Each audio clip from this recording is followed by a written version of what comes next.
Olá, seja bem-vindo ao programa Educação em Pauta. No programa de hoje eu entrevisto o professor José Carlos Morgado. Ele é professor do Instituto da Educação da Universidade do Minho e também vice-presidente da Associação Portuguesa de Educação e presidente do Conselho Científico da Associação Nacional dos Professores, né? Está aqui no Brasil por meio de um acordo de cooperação mútua entre o Instituto Federal e a Universidade do Minho, que resulta na orientação, né, de 2 professores da casa, não é isso, professor? Sim. Seja bem-vindo ao programa Educação em Pauta. Muito obrigado. Bom dia, muito obrigado. Tenho muito gosto também de estar aqui convosco e de poder partilhar aqui os motivos da minha vinda e algumas ideias em torno da educação de hoje, não é? Em Portugal, em primeiro, também no Brasil e no mundo, não é? O professor tem vários artigos publicados, né, nessa área, nas áreas de pesquisa, articulação curricular, né? Sim. Políticas curriculares, avaliação, autonomia do professor, ensino superior, formação do professor. E a temática do programa de hoje vai tentar resumir isso com o tema democratizar a escola através do currículo. Sim. Não é verdade, professor? Sim. Eu posso... Primeiro eu queria fazer uma pergunta introdutória, né? O senhor também foi começando pela carreira, já trabalhou, já atuou no Ministério da Educação, Sim. fora da sala de aula. Muito bem. E dentro dessa trajetória, a sala de aula é o que mais enche os olhos do senhor como investigador, professor e pesquisador? Sim, a minha formação de base, a minha graduação, vocês dizem aqui, é na área da Biologia. Eu fiz a minha licenciatura em Biologia no ramo educacional na Universidade do Porto. E depois fui colocado numa escola onde estive cerca de 15 anos, em que fui professor, fui presidente do Conselho Diretivo dessa escola e, portanto, desenvolvi a minha atividade no ensino secundário, que vocês aqui chamam de ensino médio. Fui convidado para integrar uma equipa para coordenar um distrito, vocês aqui chamam um estado, nós lá organizamos por distritos, para coordenar um distrito, pertencer a uma equipa de coordenação de uma área educativa, que é assim que se chama, e fui coordenador adjunto dessa área educativa há 7 anos. Depois estive no Porto, na Direção Regional de Educação do Norte, 1 ano, e regressei à escola, mas regressei à escola tendo feito uma pós-graduação que foi na área do desenvolvimento curricular, uma área em Portugal que estava a emergir, não é? Falava-se de currículo, mas numa perspectiva diferente, e com a nossa reforma do sistema educativo, em 1986, o currículo passou a ser uma área de trabalho por excelência, passou a ser considerada o chão do próprio fenómeno educativo. Aliciou-me muito esta área e, a partir daí, desenvolvi os meus estudos, tendo depois continuado, ficado na Universidade do Minho, como docente do Departamento de Currículo e Tecnologia Educativa, hoje denominado Departamento de Estudos Curriculares e Tecnologia Educativa, e, portanto, este regresso à escola e à sala de aula fez-me reencontrar com a minha identidade, não é? Primeira, e, portanto, eu sinto que o professor pode dar um grande contributo social, o professor pode desempenhar funções ao mais alto nível em termos ministeriais, mas, de facto, o seu chão próprio de trabalho, onde ele consegue, de facto, exercer a sua profissionalidade é a sala de aula. E, sobretudo, a nível do currículo, porque é a nível do currículo que nós tomamos as nossas decisões pedagógicas, que nós propomos aos nossos alunos a realização da atividade. Portanto, o currículo é, sem dúvida, eu diria, a matriz de base da escola, da sala de aula e, consequentemente, do sistema educativo e da educação de um país. Professor, relativamente a educação ela tem mudado significativamente, né? Em um período muito curto, né? A gente tem uma reformulação do ensino, uma decisão, por exemplo, com o país da Finlândia, de mudar a estrutura curricular, especificamente a partir da sua experiência, né? Bastante interessante. Esteve na sala de aula, foi para fora, voltou. Sim. Então, diferente de outros professores que apenas discutem a política curricular ou que está de maneira superficial, o senhor vê na sala de aula, na prática, como é que isso pode e deve acontecer. Então, essa questão da democratização, né, e como é que eu posso dizer, necessidade dentro da educação de democratizar o currículo através da escola. O senhor vê mais como uma realidade, como uma utopia, em que estágio a gente se encontra nesse sentido, com essa perspectiva? Aqui, a sua pergunta dava para fazermos um capítulo de um livro. De um livro. Não é? E eu até agradeço essa sua amabilidade. Há aqui várias questões que se cruzam na pergunta que me fez. Eu começaria por dizer-lhe o seguinte, de facto, a escola é um artefacto social. Nem sempre existiu escola, ok? A escola foi criada para dar respostas a um conjunto de exigências e desafios sociais, lá atrás quando foi o tempo daquela fase da Revolução Industrial, a escola começou a afirmar-se, porque até ali a escolaridade era feita nos conventos, por monges, e portanto esta afirmação da escola e esta implementação da escola foi definida com um conjunto de objetivos muito específicos. Era preciso formar mão de obra, era preciso disciplinar e educar as pessoas, educar aqui no sentido de ensinar regras, sobretudo de obediência e de respeito para com o outro, e portanto a escola desempenhou o seu papel fundamental nesse período, e portanto teve um papel até muito interessante e muito preponderante. Ora bem, como artefacto social, a escola não pode viver à margem da sociedade, e portanto nós vivemos numa sociedade que, se for uma sociedade mais progressista, possivelmente as escolas terão uma atitude mais progressista. Se vivemos em sociedades mais conservadoras, a escola terá uma atitude mais reprodutora do modelo que existe, ok? É uma consequência. É uma consequência, ou seja, há aqui uma ligação que não pode desfazer-se. Quer dizer, a escola é um artefacto social, portanto é uma parte da própria sociedade. E é por isso que vários autores, que eu tenho trabalhado e que eu tenho seguido, e eu tenho afirmado isso muitas vezes, a escola sofre os mesmos problemas que sofre a sociedade, porque elas se refletem. E quando me pergunta porque é que eu falei na democratização da escola a partir do currículo, eu disse há pouco que o currículo é um espaço-tempo de trabalho dos professores e dos alunos. Portanto, eu gostaria de deixar claro que a escola existe porque tem que servir os alunos que a frequentam. A escola existe porque a sociedade construiu e constrói e reconstrói esta escola no sentido dela dar resposta à capacitação dos cidadãos, futuros cidadãos, dos indivíduos que a frequentam, no sentido de terem uma integração plena e uma participação plena na sociedade. Okay? E é o currículo que vai normatizar isso. Você escolariza a partir de que o currículo não é mais do que um instrumento de escolarização. Há aqui para quem segue um pouco estes trabalhos e reflete sobre estas noções, há aqui duas perspectivas diferentes, não é?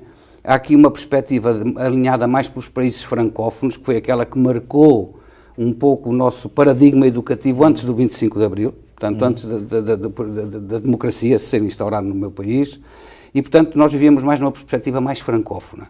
O currículo era um mero programa, e, portanto, era considerado apenas o que valia, era o programa de ensino, era um conjunto de conteúdos que os professores iam explorar na aula. Uma lógica mais cartesiana. Era, e o que é que prevalecia neste caso?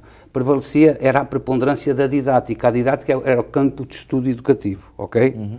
A partir de 25 de Abril, com a reforma do sistema educativo, nós tivemos uma comissão de reforma de pessoas muito válidas que teriam feito os seus estudos, os seus trabalhos e, portanto, organizaram o paradigma educativo a partir da reforma alinhado por uma perspectiva mais anglo-saxónica, em que a didática continua a ser importantíssima, mas resume-se apenas àquilo que se passa na sala de aula, vulgarmente designado pelo processo de ensino-aprendizagem. O currículo é o chão de todo o edifício educativo, ok? E, portanto, ele é decidido desde uma instância a nível macro, a nível nacional, até uma instância micro, que é o que acontece na sala de aula com o professor, ok? E, portanto, o currículo é, sem dúvida, o eixo estruturante do próprio processo educativo.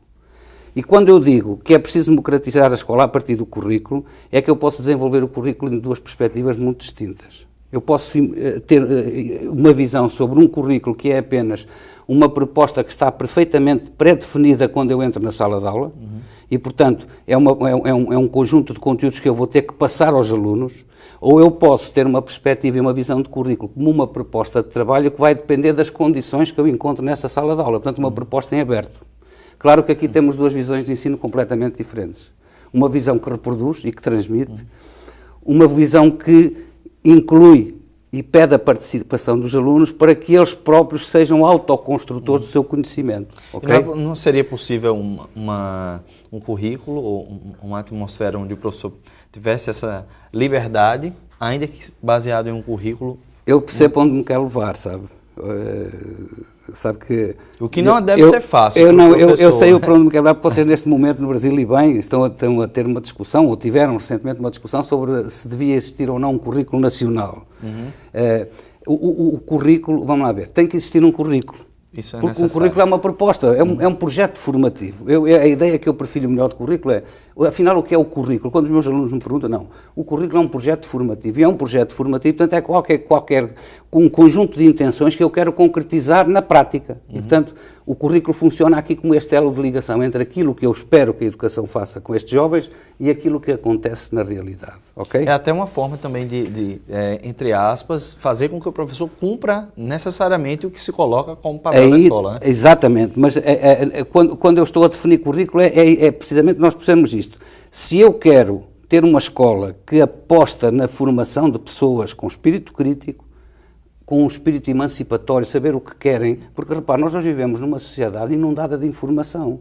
Não há professor, nem escola, nem universidade, nem Instituto Federal que consiga concorrer com esse objeto que está à sua frente, que é um simples tablet, não é? Que está cheio de informação. Se eu ponho em currículo, aparecem 3 milhões. E, portanto, não há ninguém que consiga competir hoje com esta evolução tecnológica. E não, o senhor podia me perguntar assim, então e a escola e o currículo tendem a fechar? Não, nada disso. O nosso trabalho hoje é ensinar precisamente os nossos jovens, por um lado, a aceder a esta fonte de informação e, por outro, a terem capacidades e conhecimentos para saberem selecionar essa informação de acordo com aquilo que eles precisam. Não vale a pena vivermos muito mais tempo a pensar que a escola onde eu me formei, quando eu fiz o meu primeiro ano do ensino fundamental, que é a mesma escola, porque não é. E, portanto, a escola hoje tem objetivos diferentes. Os professores também. Eles precisam entender que, por exemplo, o conhecimento que estava... fechado as bibliotecas, fechado, né, na sala de aula, agora está... Não, isso explodiu. Né, hoje, quer dizer, nós vivemos um momento em que houve uma evolução. O próprio conhecimento científico hoje é produzido a um ritmo alucinante.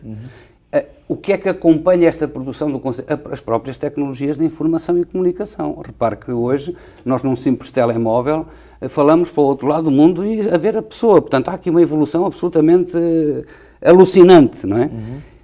É lógico que a escola, que tinha um papel fundamental, que via no professor, o grande difusor desse conhecimento, a pessoa que conseguia transmitir aos alunos, perdeu o protagonismo, acabou. Percebe?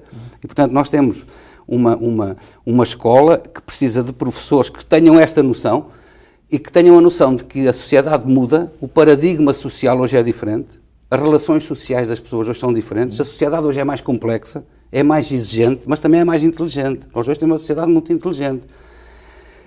Exigir que a escola mude este ritmo, esta rapidez, não é possível. Porque mas para que haja mudança na aprendizagem, tem que acontecer a mudança curricular. É verdade.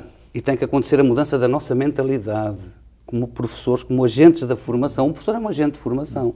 O professor é um construtor de relações. Além do currículo, então, quais seriam os passos? Obviamente que eu não estou querendo encaixotar ou elencar como matemática. Mas qual seria os principais ou primeiros passos para que a gente possa ter tanto a mudança do campo curricular quanto também dos professores? Já que também é uma área que... Vamos lá ver.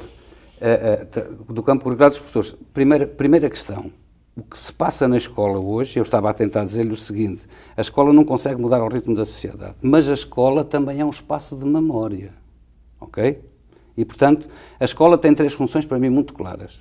Qualquer escola do mundo, não é? Independentemente da Finlândia, como disse há pouco, já vamos lá. E quais são estas 3 funções muito claras que eu aprendi com um professor que tive na Universidade do Minho, o professor Sousa Fernandes, tem 3 funções muito específicas da escola. Tem uma função reprodutora. E o que é que eu quero dizer com isto de reprodutor? A escola tem que transmitir às gerações seguintes o que há de bom em termos de conhecimento construído. Portanto, a própria sociedade vai transmitir um património cultural à geração seguinte. Ok?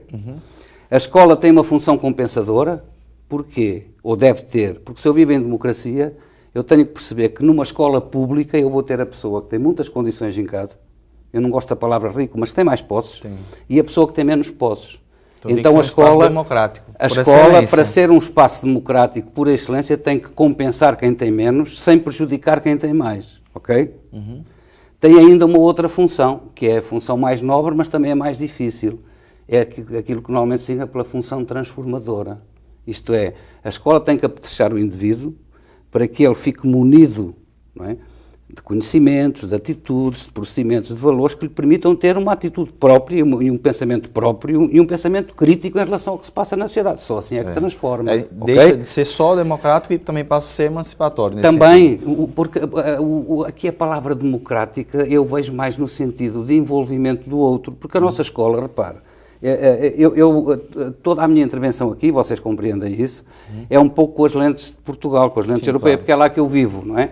Nós podemos depois tentar aqui fazer uma adaptação ou tentar ver o que é que no Brasil se passa de similar para tentarmos compreender esses fenómenos, mas a minha análise é sempre uma análise, não é? Do lugar onde o senhor fala. O que é que aconteceu? Neste momento a escola pública massificou-se. Professor, eu vou precisar fazer um intervalo e a gente volta com esse mesmo tema. Muito bem, certo? Muito bem. Você de casa não sai daí, nós vamos para o intervalo e já voltamos com o segundo bloco do programa Educação em Pauta. Até já.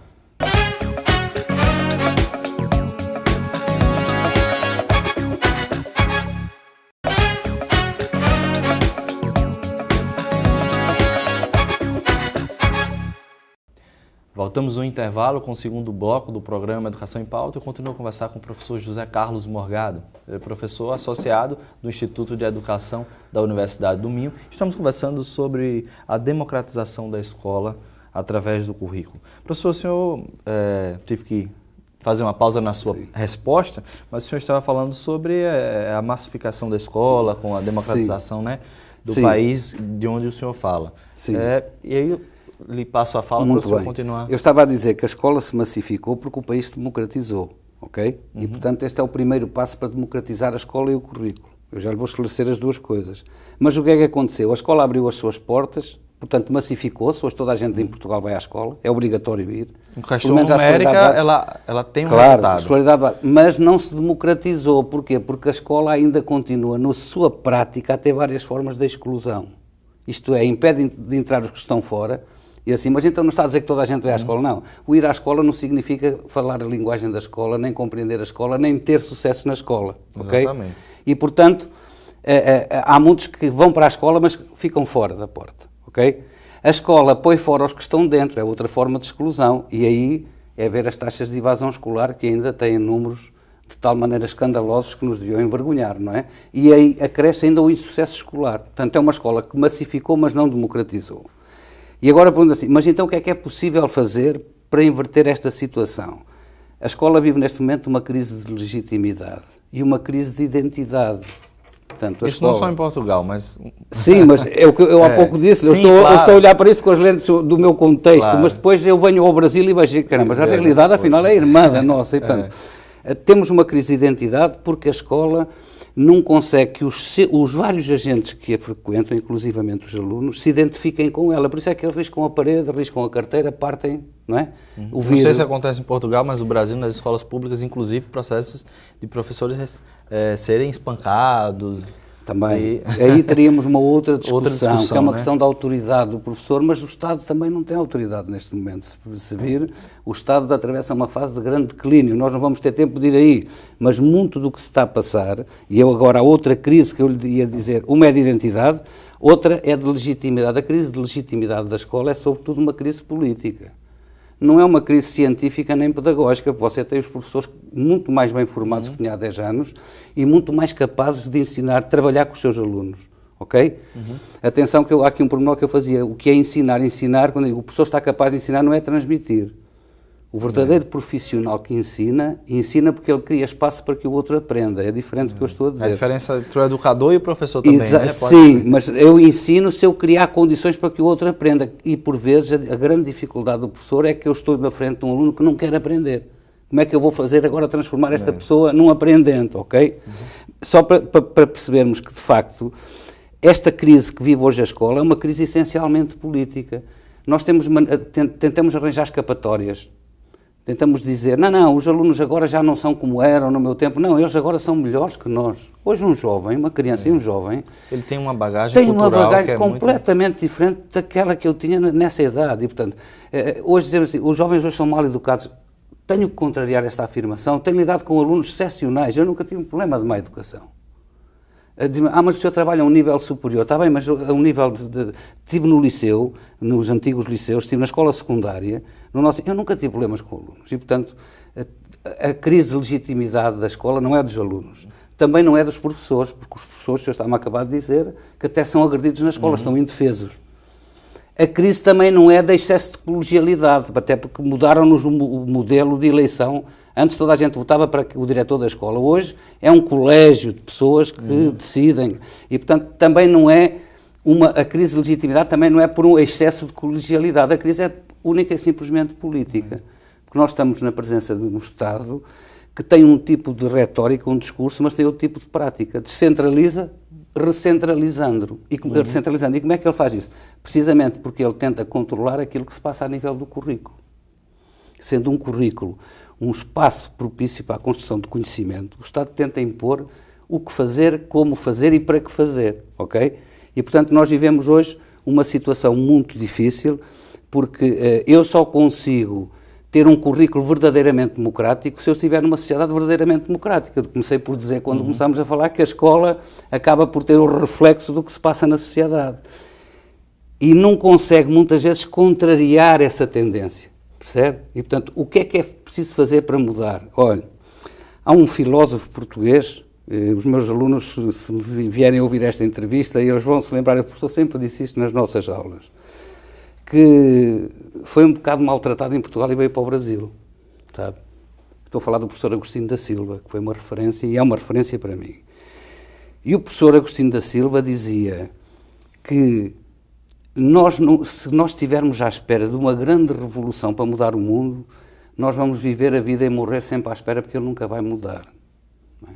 E dizia esse professor, das poucas vezes que o ouvi, ou de algumas vezes que o ouvi, e dos muitos textos dele que eu li, cimentou em mim esta ideia: a maior revolução é aquela que eu consigo fazer com quem lida comigo, no meu dia-a-dia, com quem está próximo de mim. E porquê? Porque aqueles outros que eu consigo mudar, vão mudar outros. E, portanto, a mudança vai sendo lenta, mas vai sendo uma mudança sólida, não é? Do micro ao macro, né? Das ilhas de resistência. Nós vamos conseguindo mudar o nosso contexto próximo. E algo permanente. E eu penso que é por aqui que a escola pode, de facto, ser um espaço de democratização. Basta que os professores e os alunos e todos os outros agentes, os pais hoje vão à escola, pontualmente, em Portugal vão à escola ou para dizer mal do professor ou para reclamar, quando antigamente iam à escola para ouvir dizer mal dos filhos. Portanto, caiu-se no outro extremo. É preciso encontrar um equilíbrio, sabe? E eu penso que se estes agentes quiserem, eles conseguem ir mudando o seu contexto e conseguem fazer a escola um espaço de justiça social, sobretudo, um espaço de prazer, sabe? É que há muitos alunos hoje que vão para a escola obrigados. E eu pergunto se o aluno, quando é criança, vai para a escola e vai para a escola cheio de vontade, porque é que à medida que vai crescendo, vai testando a escola. E quando chega ao fim do seu percurso escolar, já não gosta da escola. É preciso mudar. Essa mudança do currículo, veja, alguns interlocutores que dialogam com essa perspectiva, não vale a pena salientá-los agora, porque a gente está entrevistando o senhor com a sua perspectiva teórica, mas que discutem que a escola se distanciou muito do dia a dia, né? Quando você tem a matemática que às vezes não tem uma aplicabilidade. Claro, né? Esta crise de identidade da escola resulta também dela não se fechar, dela se ter fechado sobre si mesma, mas sem se avaliar, e portanto a escola foi-se fechando, ok? Como se ela fosse... E a escola morre, quando se fecha em relação à sociedade, morre porque fica sem alimento. A escola é um sistema, deve ser idealmente um sistema aberto em permanente contacto com a sociedade. O que é que acontece? Acontece que, a nível do currículo, nós podemos fazer a diferença. E porquê? Porque o currículo é um espaço de aprendizagem. E a aprendizagem hoje, eu bato muito nesta tecla, porque eu acho que nós, professores, podemos fazer uma escola melhor, uma escola mais aprazível. A aprendizagem hoje não é um processo de soma, não é um processo de memorização. A aprendizagem hoje é um processo de construção. Eu construo, e repare que hoje eu desenvolvo... Então o que é o currículo? O currículo é um conjunto de saberes que o aluno constrói, de competências, de atitudes, de procedimentos, de valores. porque a escola é um espaço de construção. Alguns professores terminam ficando ainda não sei se em Portugal também, com o ensino do Piaget, do Vygotsky, e só naquela parte inicial mas, esses são os nossos fundamentos, sabe? Que são fundamentais, mas claro, que precisam agora dialogar com o moderno, com o isso. mundo atual e contemporâneo. Nós precisamos agora de ser nós a pegar nesses pressupostos que são perfeitamente válidos e atuais e tentar agora transpor para as nossas práticas, porque a minha prática há de ser resultante não só dos conhecimentos teóricos que eu tenho, e aqui eu falo de conhecimentos científicos, da forma como eu consigo trabalhar esses conhecimentos com os meus alunos, eu falo de conhecimento pedagógico, ok? Porque o professor tem um conhecimento pedagógico. Ser professor não é tão fácil como às vezes parece na televisão, que qualquer pessoa dá aulas. Mentira. O professor é um conciliador de vários conhecimentos, científico, pedagógico e um conhecimento moral, porque ser professor sobretudo uma perspectiva... Os saberes da vida também, e saber experiencial. Portanto, o professor concilia aqui um conjunto de saberes que fazem dele um agente de ensino, na perspectiva de que eu ensino quando o outro aprende, ok? Não é quando eu transmito. Não é só quando você joga. Isso. Agora, diz-me assim, mas o professor não tem que transmitir. Sim, algumas coisas eu tenho que transmitir, mas não é só transmissão, ok? E, portanto, eu penso que está também na mão dos professores conseguirem, independentemente das retrações políticas, e eu até lhe vou dizer, da desconfiança que existe, eu não sei como é que é aqui no Brasil, mas em Portugal, tudo o que vem do Ministério é mau, não é? Claro que eu estou a falar de uma forma um pouco exagerada, mas... Tem uma visão pessimista do mundo todo hoje em dia, exato, quando há uma medida do Ministério, os professores ficam sempre à defesa.